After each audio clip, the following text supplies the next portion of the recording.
This is in the time of the Rebbe Mahara'sh. The Rebbe Mahara'sh was what about 100, a little more than 100 years ago.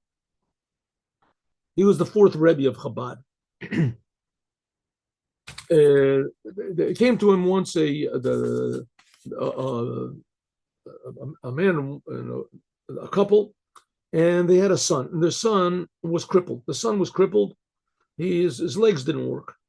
He had been paralyzed, some sort of paralysis, and they didn't. They brought him to the Rebbe, and they wanted a blessing. They heard that the Rebbe would give blessings, and that it would cure. That he had cured people before with his blessings, amazing blessings, and they figured maybe he'll do the same thing with their son. So they brought him to the Rebbe. So the Rebbe said, these people had money. They were wealthy people, religious Jews, and they had money. But they didn't spare their money on doctors and experts. Nothing helped.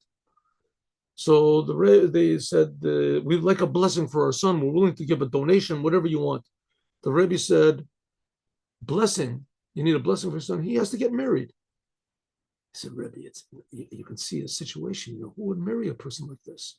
You know, he's crippled. He can't move. He can't walk. You know, well, how can we marry? If you cure him, then he'll be able to walk. Then, you know, maybe some girl will marry him. The Rebbe said, what do you mean? Of course not. There's a lot of people that would be willing to marry. First says there's someone in your house that would be willing. Your household.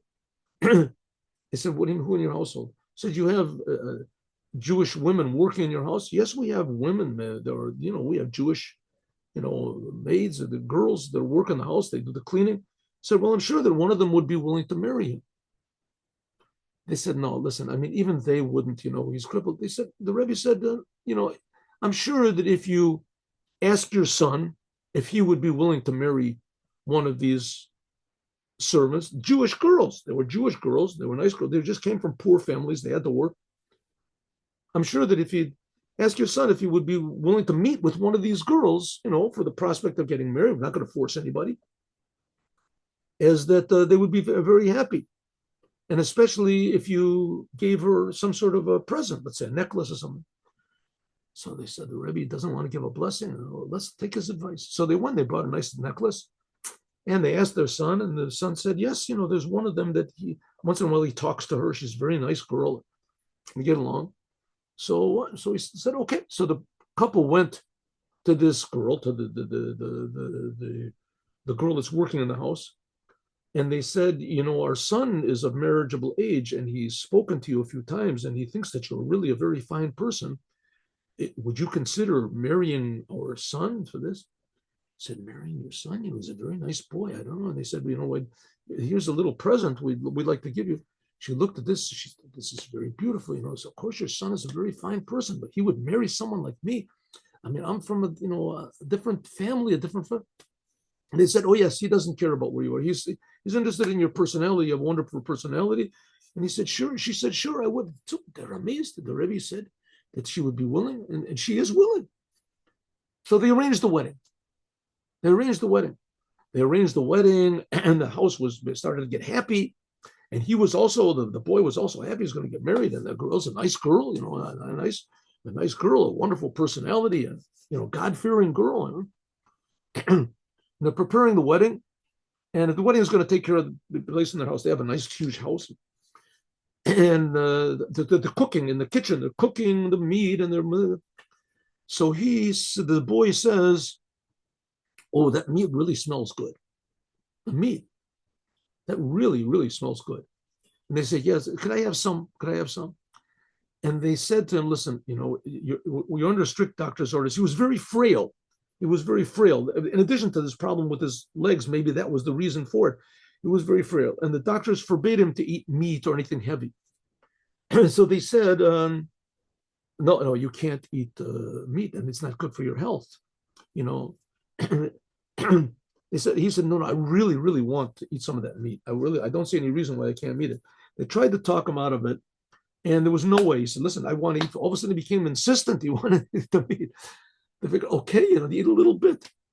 So they gave him some soup with a little bit of the meat in it before this, and he ate a little bit, and suddenly he started to feel not good. He said, oh, I don't feel good. I don't know if you're right. Maybe I shouldn't eat that meat.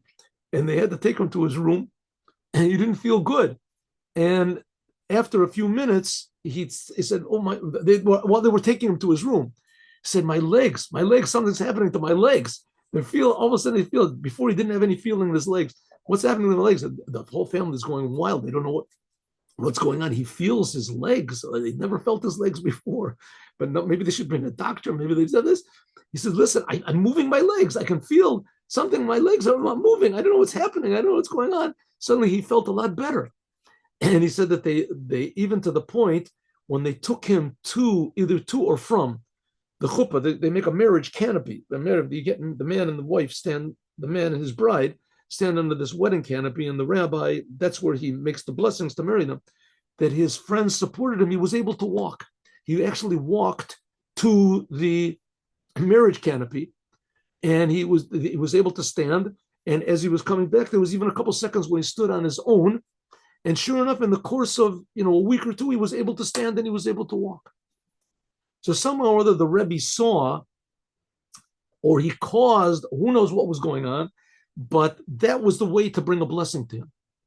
That he had to ignore his situation and trust what the Rebbe said. And then his salvation came from the strangest place possible, from cooked meat. And that's where he became healthy. And so it will be to all the Jewish people. In the strangest ways possible, all of a sudden, all the Jewish people will come to life and start to worship the creator of the universe and doing God's Torah and God's commandments. The Holy Temple will come from heaven. All of the Arabs on the Temple Mount will run to the side and it'll come crashing down, or however it's going to work, on that big mosque that's over there. And the whole world will realize that God is one and his name is one. All the Jews will come back to the land of Israel. And then it's going to be an amazing situation with the Rebbe Melech HaMashiach at the helm.